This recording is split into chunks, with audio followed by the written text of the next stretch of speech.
I want to tell you a quick story, and it's a story about Starbucks. Howard Schultz is the founder of Starbucks, and there's a quote I like. "Passion is and always will be a necessary ingredient. Even the world's best business plan won't produce any return if it's not backed with passion and integrity." Where did I get this quote? Well, I was asked to sit on an advisory board, and they asked me to read Howard Schultz's book, Pour Your Heart Into It. So I did. And as I started to read, I kept noticing he was using the word passion. So because of Passion Works, I took out my highlighter and I started highlighting every time he used the word passion, passionately, impassioned, whatever version of the word passion. In a 300-page book, he used it 100 times.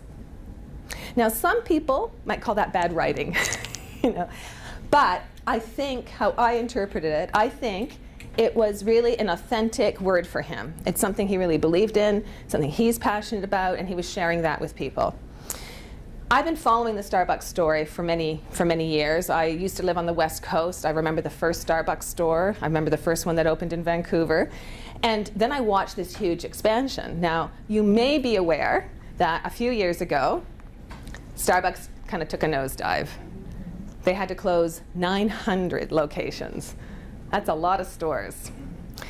Their share price dropped by, I think, $40. Like, it was a big drop.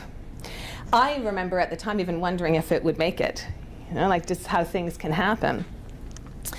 Then I heard that Howard Schultz, who had no longer been CEO for a while, he had been chair of the board, was asked to resume the CEO position, which he did do. When I travel, I always grab a magazine, usually in an airport. So soon after this announcement, this was the back cover of my magazine. "We create our coffee with a passion you can taste." So having read the book, I thought that was really interesting. He had just taken over. So I started to follow the story. Well, what Schultz did, he did two things that were quite remarkable. The first thing he did, all the stores that had remained open, he shut them down for half a day, for 3 hours. And he got training done in only vision, mission, and values, nothing else. The training was completely focused on that. He wanted to kind of reconnect people to Starbucks' purpose.